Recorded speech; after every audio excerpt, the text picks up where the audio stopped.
So it's Memorial Day, and we're going to do a little bit of soap cutting today at the store. My wife has poured a few loaves, and I'm going to cut them as soon as they're ready. We don't expect to have many customers today, so we're going to go ahead and take some time this morning and clean the windows and get everything spruced up going into the end of May and the beginning of June. It's hot out, it's already in the mid 80s, and I'm starting to sweat.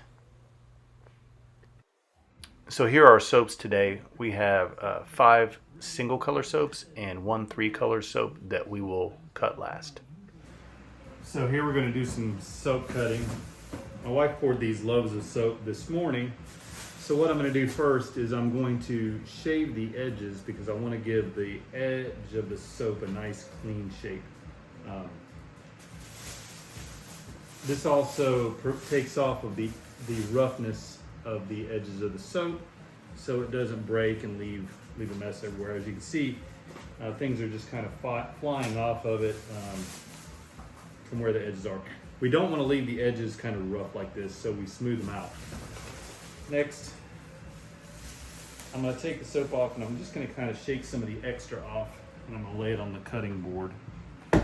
What I'm looking for here is I'm looking to make sure that when I cut down, I'm taking just enough off of both sides to leave a good sized soap butt, but I'm not trying to create too much waste. The soap's still warm, so it's going to give a nice, easy cut through. And then you hear that really satisfying twang at the end. So these soap butts will then go and they'll be packaged for sale in a mystery package or something later. But what you end up with is a nice, clean, handmade bar of soap. And then what we'll do is we'll just kind of clean up the edges here. It's still warm, so it's gonna have to cure for another day or so before we put it out on the floor for sale. But this is how we cut all of our soap.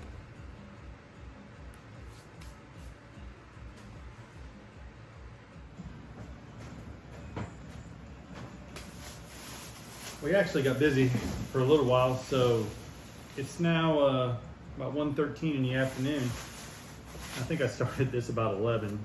So the last soap we have is a 3-color soap. So as you can see, it's got orange, white, and pink in it.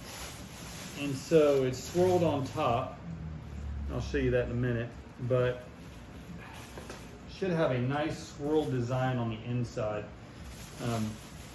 Cutting the ends does 2 things. It actually allows you to cut off the ends where the soap may not have swirled as good, because when you're swirling the soap, when you're pouring the soap, sometimes it kind of pools at the end, so it doesn't create such a big swirl. Now this was actually created by my wife on top.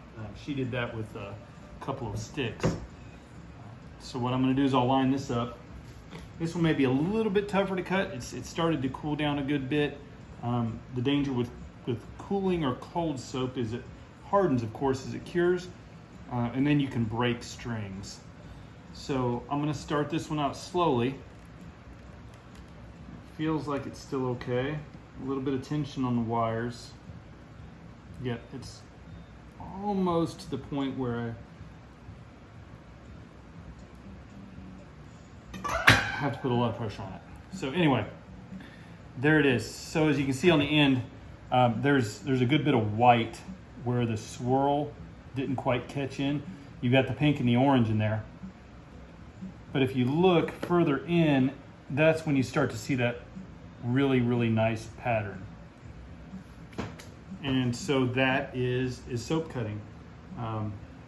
The other end as well, you can see it's got a lot of white. That white kind of fades into the pattern the more you get into the swirls. So you can pour back here, it'll stay on the end a little bit. It just really depends on how my wife used the pitcher, in which order she poured it in. But this is a really good smell as well. This is a scent called Island Party, and it's coconut. It's got a little bit of coconut in it. It smells a little salty almost, kind of like an ocean breeze. So, and that's soap cutting.